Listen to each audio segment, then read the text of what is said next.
Bismillahirrahmanirrahim. Assalamualaikum warahmatullahi wabarakatuh. Kembali lagi dengan AM Course pada pembahasan soal-soal latihan KSN dan KSM. Ini adalah video yang keempat untuk serial latihan Olimpiade. Oke, nah nanti kita akan membahas beberapa soal ya. Ini yang pertama tentang stasiun ruang angkasa. Di sini nanti secara konsep itu ada gabungan sentripetal dan gerak rotasi ya. Kemudian soal yang kedua nanti di sini ada tentang momentum ya, yang ditanyakannya itu gaya normal. Jadi nanti gaya digabung dengan momentum juga. Kemudian yang di sini itu masih tentang mekanika ya.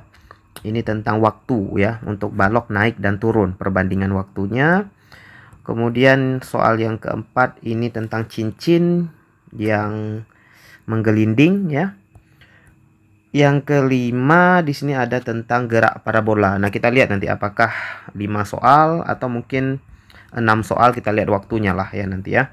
Kemudian di sini kalau yang soal nomor 6 itu ada tentang momentum juga ya, bola yang meluncur pada lintasan setengah lingkaran. Kemudian selanjutnya saya sudah siapkan soal tentang apa ini? Massa identik berinteraksi ya, tentang gaya gravitasi ya. Kemudian yang selanjutnya di sini ada banyak cadangan soal kita, cuman kita lihat nanti. Untuk kali ini kita bahas berapa soal ya. Di sini ada yang soal menarik juga ya. Kemudian di sini nih ada juga yang bagus-bagus. Nah, ini juga ada soal tentang, ini soal Olimpiade di negara lain. Ini soal Olimpiade Hong Kong ya, Hong Kong Physics Olympiad tahun 2019 ini juga menarik. Jadi saya juga punya koleksi soal-soal Olimpiade negara-negara lain ya, seperti Inggris, Amerika, Hong Kong ya, Cina dan India juga nanti. Nah, kita nanti lihat juga apa soal-soal di negara lain yang ya bisa kita bahas lah, yang unik-unik yang bisa kita bahas. Karena soal-soal di negara lain itu kadang-kadang mirip juga dengan soal OSN kita gitu ya. Bahkan saya pernah melihat mirip ya, tipenya sama, ada pernah keluar di OSN kita itu mirip dengan soal Olimpiade di Amerika Serikat gitu ya. Jadi nggak ada salahnya untuk kita explore lebih jauh untuk latihan soal-soal Olimpiade ini. Oke, kita bahas dulu soal yang pertama ya. Nanti kita lihat sampai berapa soal yang bisa kita bahas untuk video ini. Nah, sebuah stasiun ruang angkasa terdiri dari 2 ruangan yang untuk beraktivitas yang terhubung dengan pusat kendali melalui koridor sama panjang. Nah, di sini ada koridornya kalau kita lihat gambarnya ya. Jadi di sini koridornya kita anggap panjangnya R aja biar enak. Jadi kiri dan kanan ini sama panjangnya R, kemudian koridor yang kiri dan kanan ini yang kotak ini ya. Pada setiap ruang ditinggali sejumlah N astronot yang massanya dapat dianggap sama. Jadi di kiri dan kanan ini ada N orang astronot sama banyak dan dianggap massa mereka tuh relatif sama lah. Massa ruangan dan pusat kendali dapat diabaikan. Jadi diabaikan nih massa satelitnya, massa ruangannya ya. Dan ukuran pusat kendali dapat diabaikan terhadap panjang koridor. Nah, jadi ukurannya diabaikan terhadap panjang koridor. Nah, ini penting ya. Jadi ketika kita hitung momen inersianya, nanti kita nggak perlu menghitung dimensi dari koridornya. Kita cukup anggap seperti jarak biasa aja ya. Jadi jarak R gitu nggak perlu dianggap itu sebagai tongkat ya. Mulanya stasiun berputar terhadap pusat kendali sehingga astronot yang berada di dalam ruang dapat merasakan suasana seperti sedang berada dalam medan gravitasi sebesar G. Nah, ini penting ya. Jadi karena tadi berputar, dalam soal tadi mana ini berputar, stasiunnya berputar, maka kita akan merasakan medan gravitasi buatan sebenarnya ya. Jadi kalau stasiunnya berputar maka akan muncul percepatan. Nah, itu sebenarnya percepatan sentripetal, tapi kita merasakan efeknya seperti gaya gravitasi, seperti percepatan gravitasi. Kemudian 2 astronot, satu dari setiap ruangan, jadi satu dari kiri dan satu dari kanan gini ya, menuju pusat kendali sehingga sisa astronot yang berada dalam ruangan merasakan medan gravitasi sebesar G aksen. Nah, jadi yang awalnya G sekarang G aksen ya. maka nilai G aksen per G adalah, jadi yang ditanyakan adalah nilai gravitasi ya, G aksen dibagi dengan G gitu.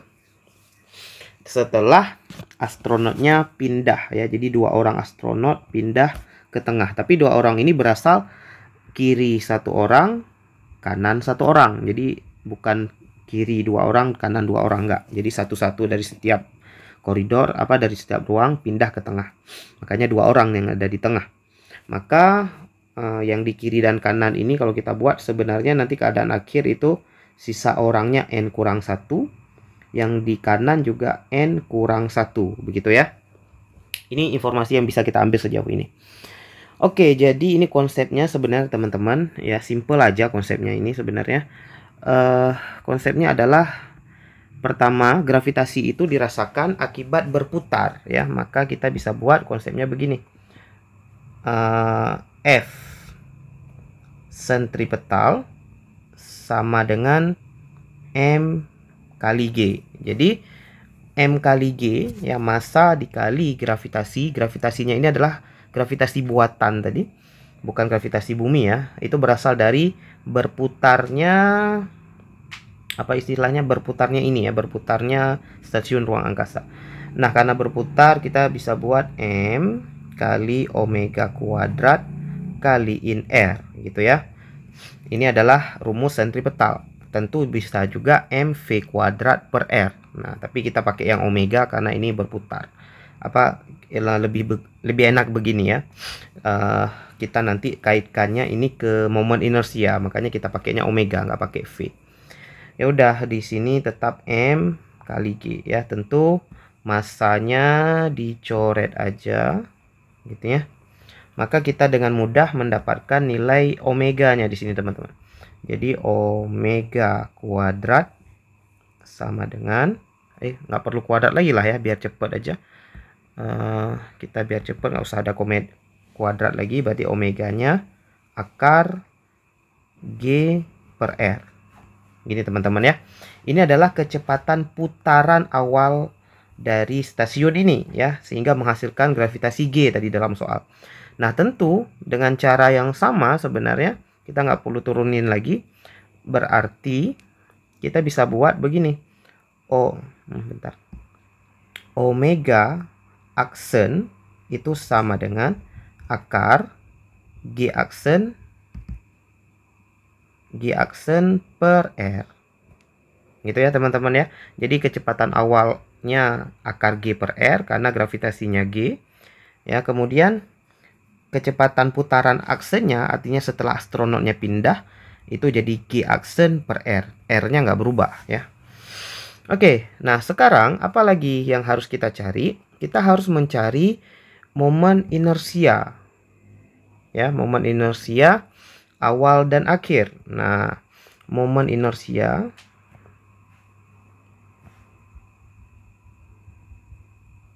itu rumusnya secara umum ya kan, momen inersia itu rumusnya I sama dengan M kali R kuadrat. Kita pakai rumus momen inersia partikel nih. Ini rumus momen inersia partikel karena kita menganggap tadi dalam soal di seluruh massa, bukan massa ruangan dan pusat kendali dapat diabaikan, dan ukurannya pun dapat diabaikan. Jadi sama seperti ada benda ya.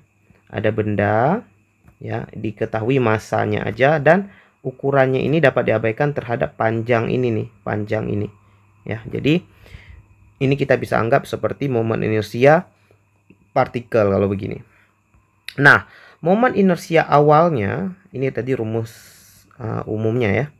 Momen inersia awalnya kita buat I aja. Ketika astronotnya di kiri dan di kanan masih N, itu kan N besar ini tadi adalah jumlah orangnya gitu ya.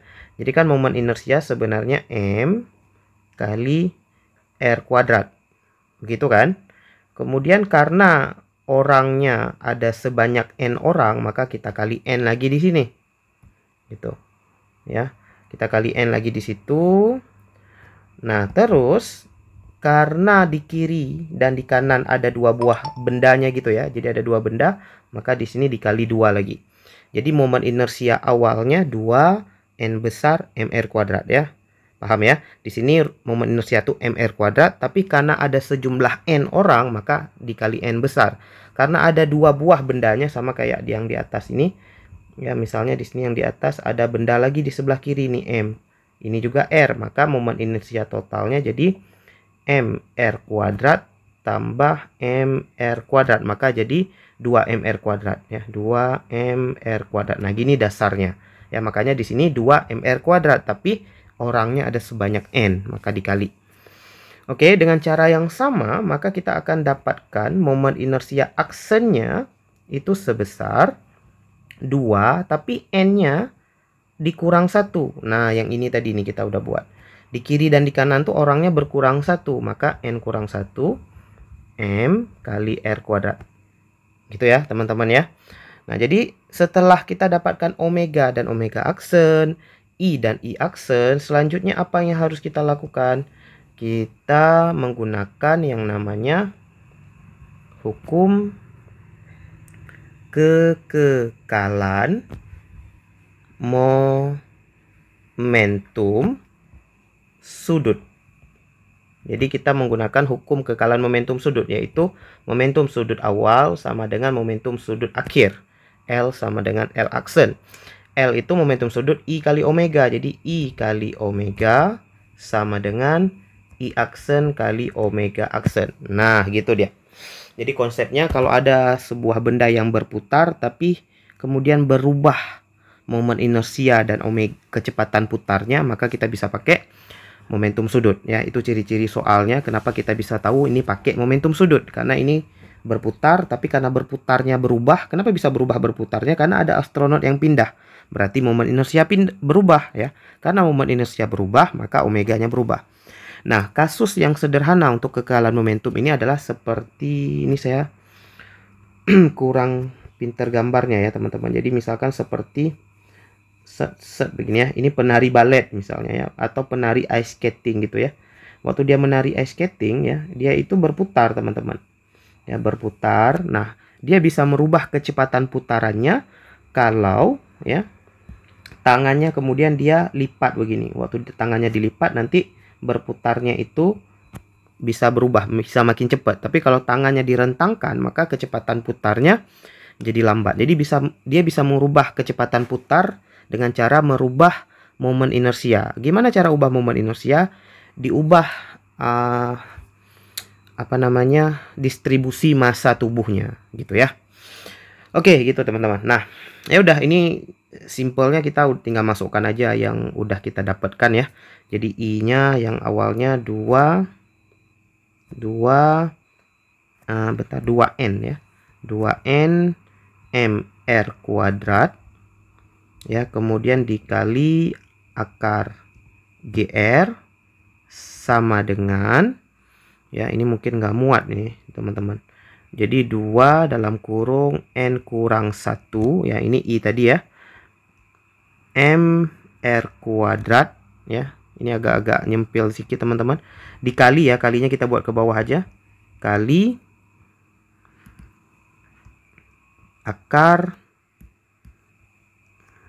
ya, akar G aksen R teman-teman ya. Aduh, ini mudah-mudahan mengerti lah teman-teman ya. Atau bentar, kita ini sedikit lah teman-teman, kita perkecil lah kalau enggak, biar lebih paham ya. Bentar teman-teman. Set. Nah gitu, jadi kita perkecil sedikit. Nah, mudah-mudahan paham nih. Oke, dikaliin ya, dikaliin akar G aksen per R. Nah, gini. Kita tinggal coret aja yang sama, yaitu MR kuadratnya sama. MR kuadratnya sama, kemudian apalagi yang sama? 2-nya sama ya. 2-nya sama. Kemudian R-nya juga sama nih teman-teman. Ya kan? Nah, ingat tadi pertanyaannya adalah G aksen per G. Nah, karena pertanyaannya G aksen per G, maka di sini kita tulis dulu yang sisanya teman-teman ya. Jadi di sini yang sisanya, di kiri ada N, di kanan ada akar G, sama dengan di sini ada N kurang 1, di kanan ada G aksen gitu ya. G aksen. Nah, udah. Karena kita mau cari G aksen per G, maka akarnya harus hilang. Tentu kita kuadratkan ya. Jadi kita atur aja, langsung aja jawabannya ya. G aksen per G ya, kita atur-atur. Ini ke kiri, habis itu ke kanan dibagi. Berarti jadinya begini teman-teman. N per N kurang 1. Gitu ya. N kurang 1 tapi dikuadratkan. Karena kita mau carinya G aksen per G. Sementara tadi akar, maka harus dikuadratkan. Nah, ini adalah nilai perbandingan G aksen per G yang ingin kita cari. Nah, di sini kelihatan bahwa jawabannya dalam bentuk variabel yang diketahui, yaitu N. Dalam soal tadi diketahui N. Ya. Dan kurang 1 ini karena ada astronot yang pindah 2 orang gitu. Jadi jawabannya sudah dalam variabel yang diketahui. Jadi udah benar. Oke, selanjutnya ya, soal selanjutnya ini tentang momentum gitu ya, tentang benda yang jatuh. Tapi jadi ada momentumnya sih sebenarnya, kemudian ada gayanya juga karena pertanyaannya gaya normal. Kita baca dulu soalnya. Sebuah mobil pengangkut pasir bermassa M akan diisi pasir menggunakan saluran pipa dari bak penampung pasir. Jadi M ini adalah massa pengangkutnya ya. Jadi massa pengangkut pasir ini M. Pasir akan keluar dari ujung pipa yang berada setinggi H dari lantai mobil. Jadi ini pasirnya yang merah-merah ini ya teman-teman. Jadi pasir itu jatuh setinggi H sebenarnya nih teman-teman. Jadi kalau kita buat di sini, ini H-nya itu adalah tinggi bak penampungnya sebenarnya. Tapi karena pasirnya dijatuhkan dari pipa setinggi ini ya, maka pasirnya sebenarnya akan jatuh bebas ya setinggi H gitu. Kita anggapnya gitu. Pasir keluar dari pipa dengan debit Q kilogram per detik. Nah, ini jadi pasirnya keluar dengan rate ya, dengan debit Q kilogram per detik. Nah, jadi Q ini ya,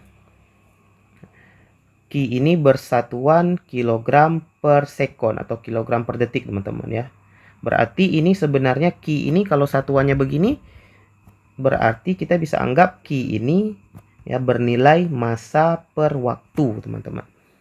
Gitu ya, karena dia kilogram per second, berarti itu nilai massa per waktunya.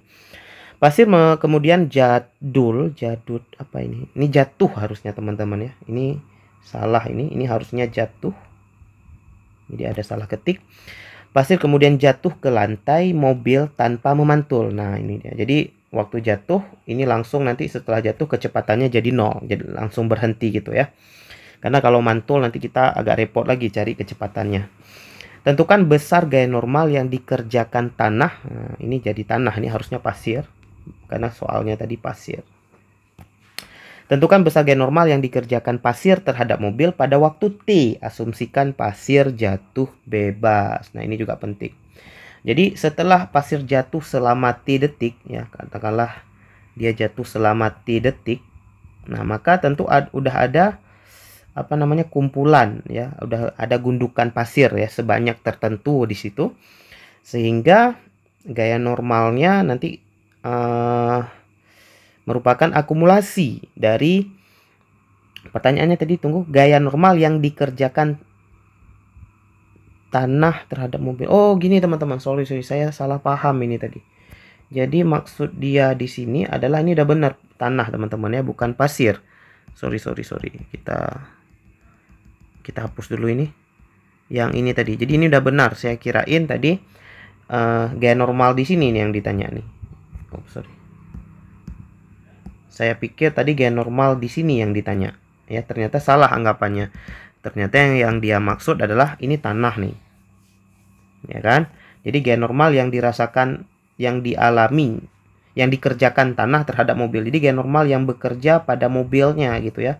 Dari lantai atau dari tanah. Jadi gaya normal yang bekerja sebenarnya di roda-roda pengangkut ini, di roda-roda mobil. Tapi kita nggak cari di setiap roda gitu. Jadi kita anggap gaya normal totalnya gitu ya. Jadi ini yang ditanya, bukan gaya normal yang ada di lantai mobil gitu ya, karena berbeda itu nilainya. Oke teman-teman, jadi gaya normal yang dirasakan mobil akibat tanah itu merupakan akumulasi dari berat mobil, berat pasir yang telah jatuh itu selama T tadi, dan gaya untuk menghentikan pasir. Nah gitu teman-teman, gimana tuh bahasanya? Jadi kalau kita buat ya, kalau bahasanya ya kita buat di bawah ini aja. Kita paskan ini dulu teman-teman. Oke, jadi gaya normal ya yang akan kita cari ini itu sebenarnya akumulasi. Akumulasi ini bahasa lainnya totalnya gitu ya, gabungannya ya. Jadi akumulasi dari gabungan dari totalnya, total dari berat mobil. Kalau kita buat W mobil ya, W mobil tentu M kali G ya. Kemudian ditambah juga berat pasir yang udah jatuh selama T tadi, yang gundukan ini. Kemudian juga harus ada gaya untuk menghentikan. Kita buat gaya henti aja. Karena untuk menghentikan pasir yang jatuh tadi itu kan butuh gaya kan? Butuh gaya untuk menghentikan pasir. Maka gaya normal ini tadi, jadi bayangin aja ada bola yang jatuh ke tangan teman-teman. Maka gaya yang teman-teman rasakan itu adalah berat bola itu sendiri ditambah dengan gaya tabraknya itu. Ya, gaya tabrak itu, gaya hantam itu adalah gaya untuk menghentikan bola itu. Jadi makin cepat bolanya tentu makin sakit karena gaya yang kita perlukan untuk menghentikan bolanya makin besar. Nah, ini sama. Jadi gaya normal yang dirasakan tanah itu berat mobil tambah berat pasir tambah gaya henti. Seandainya yang saya pikirkan tadi di awal, misalkan gaya normal yang dirasakan lantai mobil, maka cukup segini aja nih. Jadi gaya berat pasir tambah gaya henti. Tapi yang ditanyakan ternyata gaya normal yang dirasakan tanah, maka kita tambahkan lagi berat mobil, teman-teman. Oke, gitu ya, teman-teman. Jadi kita agak harus harus hati-hati juga baca soalnya. Kalau enggak jadi salah paham. Oke, sekarang ini udah gampang nih teman-teman ya. Yang ada dulu kita tulis lah. Berat mobil, jadi N sama dengan berat mobil. Berat mobil tentu M kali G. Ada nggak sih dalam soal tadi? Sebuah mobil pengangkut pasir bermasa M besar. Nah, ada berarti. Jadi kita tinggal tulis di sini nilainya M besar. M besar kaliin G. Gitu ya. Kemudian ditambahin berat pasir yang udah jatuh selama T tadi. Ya kan? Jadi M kali G kan, M kali G ya. Ya gitu. Jadi ini tadi teman-teman ya yang kita simpan di sini tadi, berarti M-nya sama dengan Q kali T. Jadi kan dia jatuh itu sebesar Q kilogram per second. Berarti berapa massa yang udah jatuh selama T second, maka Q kali T. Paham ya teman-teman? Jadi seberapa banyak yang udah jatuh, ya udah Q kali T. Seandainya Q ini nilainya 2 kg per second teman-teman, maka kalau udah jatuh selama 6 second, maka masanya kan jadi dikali ya, 2 kali 6 gitu. Makanya massa itu Q kali T teman-teman, karena Q-nya M per T tadi. Maka berat pasir yang udah jatuh selama T itu adalah kan jatahnya M kali G ya. Ya, jatahnya ini kan M pasir kali G gitu ya. Tapi masanya itu Q kali T, maka kita buat Q kali T kali G. Nah, gitu aja langsung ya. QTG ditambah gaya untuk menghentikan pasir tadi. Nah, gaya untuk menghentikan pasir ini kita harus cari sedikit teman-teman ya. Ini kita carinya dari mana? Dari impuls sama dengan perubahan momentum. Nah, ini konsep impuls momentum. Karena kita kaitkan antara gaya dan kecepatan untuk menghentikan. Nah, gitu ya. Nah, impuls itu rumusnya F kali delta T sama dengan ya, delta P itu ya, rumusnya M kali V2 kurang V1 gitu ya. Atau delta V aja langsung ya. M kali delta V. Nah, di sini dia teman-teman. ketika tadi pasir sebuah benda jatuh dari ketinggian H, maka kecepatan sampai bawah itu kan kita bisa cari dengan gampang akar 2 kali G kali H, ya kan? Jadi kecepatan benda jatuh bebas, ini kan dalam soal tadi udah jatuh bebas nih. Nah ini kita nggak usah kasih tahu lagi dari mana akar 2GH ya, teman-teman tahulah. Jadi dari gerak jatuh bebas. Jadi kecepatan benda, kecepatan pasir ketika kena ke tanah itu akar 2GH. Makanya, tapi setelah jatuh dia langsung dianggap tidak mantul. Berarti delta V-nya itu berarti akar 2GH kurang 0 gitu. Jadi langsung akar 2GH ya. Jadi di sini kita ganti F kali delta T sama dengan M-nya itu yang ini tadi teman-teman, M-nya itu adalah Q kali delta T di sini ya. Jadi bukan Q kali T, tapi Q kali delta T karena jatuhnya itu dalam waktu yang singkat ya. Sehingga delta T-nya bisa dicoret di sini. Kaliin akar 2 kali G kali H gitu ya. Ya udah, berarti F-nya sebesar Q kali akar 2 kali G kali H. Ini adalah gaya untuk menghentikan pasir tadi. Ya, maka kita bisa tuliskan di sini itu nilainya Q akar 2 kali G kali H. Nah, ini jawabannya udah gini aja teman-teman. Karena ini nggak bisa kita gabungin ya, nggak bisa kita operasikan. Dan ini udah dianggap jawaban yang resmi karena jawabannya dalam variabel yang diketahui. Coba cek, M besar diketahui, gravitasi itu konstanta boleh ada, T juga diketahui dalam soal. Ya, selama T detik yang ini tadi. Ya, jadi jawabannya udah dalam variabel yang diketahui, panjang nggak apa-apa, H juga diketahui ya. Jadi udah jawabannya gini doang. Ya, cuman agak apa ya? Ini ada beberapa konsep sih tadi ya. Jadi ada momentum, ada impuls, ada gaya juga ya, ada gerak jatuh bebas. Jadi soal olimpiade itu memang gitu teman-teman, dia digabung-gabung konsepnya ya. Jadi di mix konsepnya. Jadi kalau kita belum paham satu konsep, maka mungkin akan susah mengerjakan suatu soal karena konsepnya bercampur-campur di situ. Oke, teman-teman, kita lanjutkan soal selanjutnya ya. Soal yang ketiga. Ini udah mau setengah jam aja ya. Oke, kayaknya 3 soal aja dulu teman-teman ya. Soal-soal yang lain nanti kita lanjutkan di video yang lain. Ya. Kalau penasaran jangan lupa subscribe dan klik loncengnya biar nanti nggak ketinggalan ketika kita post video yang baru. Oke, satu soal lagi. Sebuah balok bermassa M diberikan kecepatan awal V0 untuk menaiki bidang miring kasar dengan koefisien gesek kinetik 0,5. Oke. Balok membutuhkan waktu T1 untuk meluncur sampai puncak. Jadi dari bawah ke atas itu T1 dan T2 untuk kembali ke posisi semula. Jadi turun lagi. Tentukan nilai T2 per T1. Oke. Sebelumnya ini kita perbesar dulu ya teman-teman ya. Bentar, biar enak lihatnya gitu. Nah gitu. Nah jadi untuk naik dan untuk turun ada T1 dan T2 ya. Ditanya perbandingan T1 dan T2 atau T2 per T1 ditanyanya. Maka ini nggak jauh-jauh dari GLBB dan hukum Newton gitu ya. Jadi karena naik dan turun itu kita tahu bedanya. Kalau naik itu nanti gaya geseknya ke bawah. Gini kan, jadi gaya geseknya ke bawah karena dia posisinya naik. Tapi ketika nanti turun, misalkan bendanya di atas ini, waktu dia bergerak turun gitu, V-nya ke bawah, maka gaya geseknya jadi ke atas. Nah itu aja mungkin yang membedakan ya, sehingga nanti ada percepatan naik dan percepatan turun. Nah tentu berbeda percepatan naik dan turunnya. Kemudian karena berbeda percepatannya, tentu waktunya akan berbeda gitu ya. Tapi sebelum kita lebih jauh, kita cari dulu persamaannya.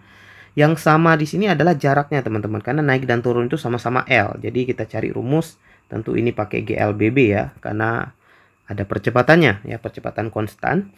Maka rumus yang memenuhi di sini tentu rumus S ya. V0 kali in T ditambah setengah A T kuadrat. Tentu ini bisa tambah atau kurang. Oke teman-teman. Nah, begini teman-teman ya. Ketika dia naik, gitu. Dia kan ingin naik di sini.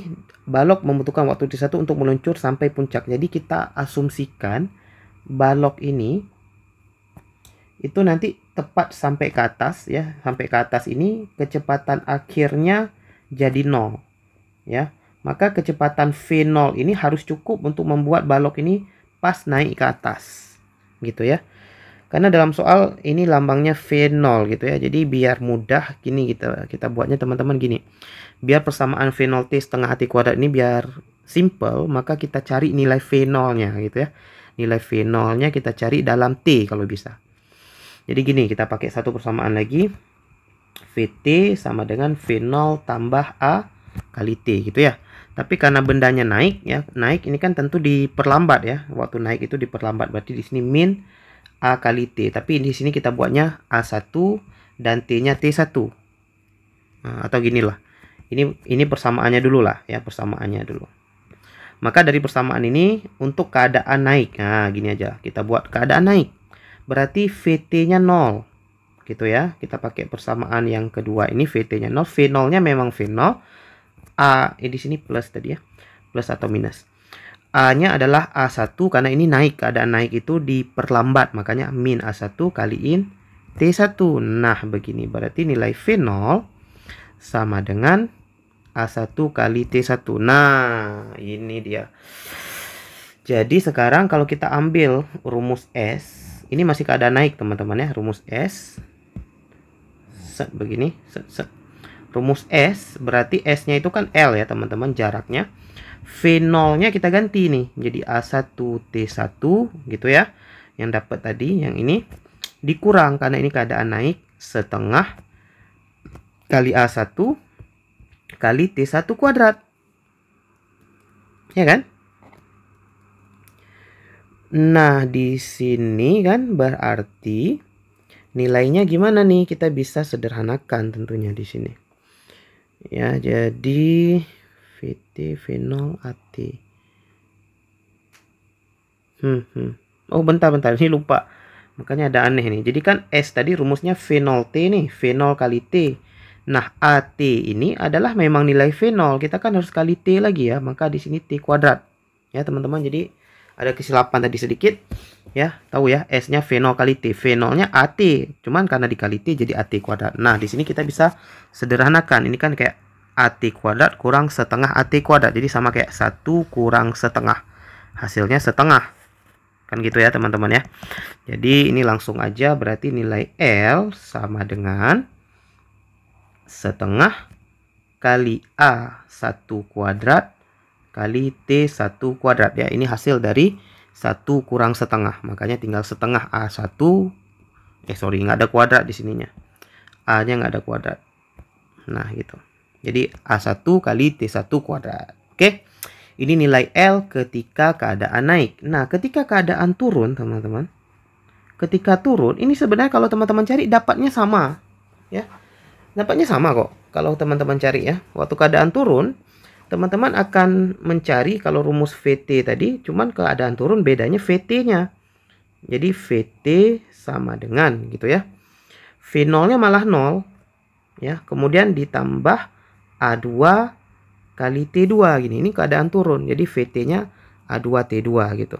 Tapi kayaknya kita nggak butuh VT sih kalau waktu turun. Kita kan butuhnya cuman L gitu ya. Jadi persamaan L sama dengan keadaan turun itu kan dia mulai dari atas. Di atas itu kan kecepatannya 0 teman-teman ya. Jadi dari atas ke bawah itu V0-nya 0. Maka di sini langsung aja setengah kali A2 kali T2 kuadrat gitu. Maka ini sebenarnya nggak perlu nih. Jadi keadaan turun itu kita nggak perlu analisis yang ini. Ya, kita langsung ambil nilai L aja.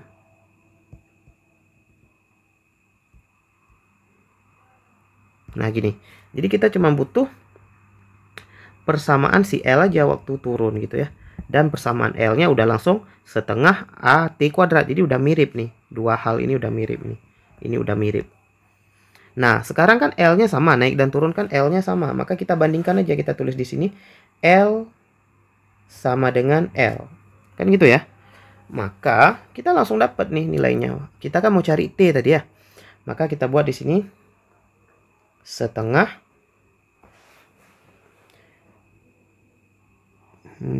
A1 kaliin T1 kuadrat sama dengan setengah A2 T2 kuadrat, ya kan? Ini kan coret aja nih setengahnya, maka kita dapatkan singkat cerita T1 per T2 itu akar, ya kan? Sama dengan akar berapa? A1 ya. Bentar, yang ditanya T2 per T1 teman-teman, sorry, terbalik ya. Ditanya adalah T2 per T1. Jadi akar A1 per A2. Nah, ini dia. Ini sebenarnya udah jawaban teman-teman ya. Jadi akar A1 per A2. Tapi masalahnya adalah A1 dan A2 itu tidak diketahui dalam soal gitu ya. Jadi jawabannya harus dalam variabel yang diketahui. Nah, ini satu judul lagi nih. Jadi cari A-nya itu juga satu ini lagi ya. Jadi satu konsep lagi lah. Kita cari di sinilah sedikit ya. Ini nggak muat lagi soalnya. Jadi singkat cerita, simpelnya A1 dan A2 itu gini teman-teman ya. Karena ini agak kurang muat, nggak muat lagi nih. Atau kita perbesar ya. Di sini aja teman-teman ya. Kita garis di sini dulu. Nah, ketika keadaannya naik, gini teman-teman, set begini. Ya. Di sini kan ada tentu ke belakang ini ada mg sin theta gitu ya. Kemudian ke belakang ini juga ada gaya gesek. Tapi gaya gesek itu rumusnya mu kali n. Nah, untuk bidang miring teman-teman pasti udah tahu lah. N itu gaya normal nilainya mg cos theta gitu ya. Ini gitu. Maka percepatannya nilainya ya langsung aja ya teman-teman. A itu kan sigma F per M kan gitu ya. Karena dibagi M nanti hilang tuh. Maka percepatan A1-nya ketika keadaan naik itu mg sin theta dengan f gas itu kan sama-sama ke belakang ya. Jadi ditambah gitu. Jadi g sin theta atau mg sin theta ya ditambah mu mg cos theta per M gitu. Maka A1 kita akan dapatkan G sin theta ditambah mu G cos theta gitu. Ini A1-nya teman-teman. Nah, sin cosnya ini kayaknya diketahui tadi ya. Bentar. Nah, mana nih? Oke, sudut tetanya nggak diketahui teman-teman. Yang diketahui itu adalah sisi-sisi dari segitiganya. Nah, kita bisa cari sih. Kita buat warna biru. Set gini ya. Ininya sisinya L, yang depannya 0,6 L. Berarti di sini pasti 0,8 L secara Pitagoras ya. Maka kalau kita butuhnya sin theta, di sini sudut theta ya. Sin itu demi depan per miring, berarti 0,6 gitu ya. Kalau cos theta berarti 0,8 gitu samping per miring. Jadi sin theta cos theta bisa dapat. Kemudian koefisien gesekannya tadi itu nilainya ini 0,5 gitu ya. Jadi ini udah dapat teman-teman. A1-nya bisa dapat. Ini kita masukkan berapa nih jadinya.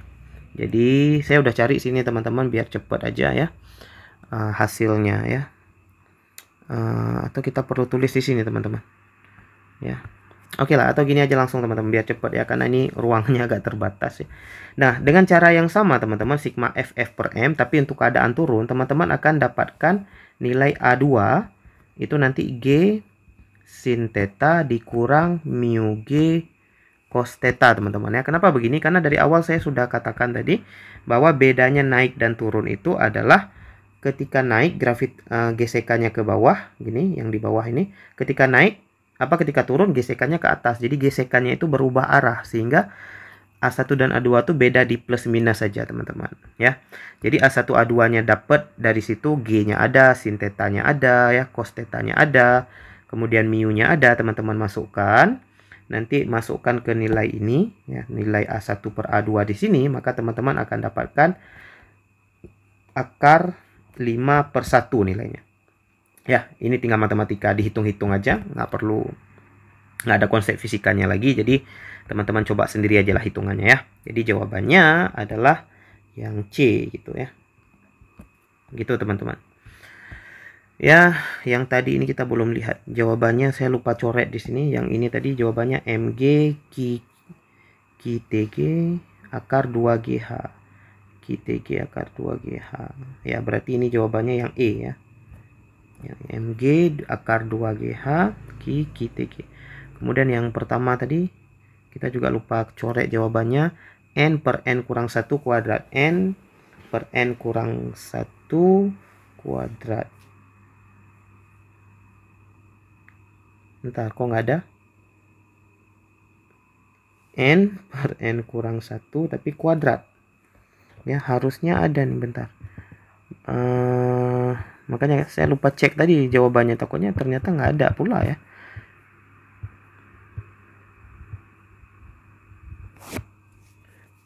Ya, ini harusnya nggak ada akar ya teman-teman ya. Oh iya, benar. Jadi ya, ini udah benar jawaban kita teman-teman ya. Ini ada kesalahan di sininya di pengetikan soalnya. Saya cek tadi ini ada kesalahan. Jadi ini sebenarnya ini nggak ada akarnya nih ya. Jadi yang ini nih nggak ada akarnya nih. Ya gitu. Jadi N per N kurang 1 tapi kuadrat di luarnya. Jadi ini jawabannya yang I.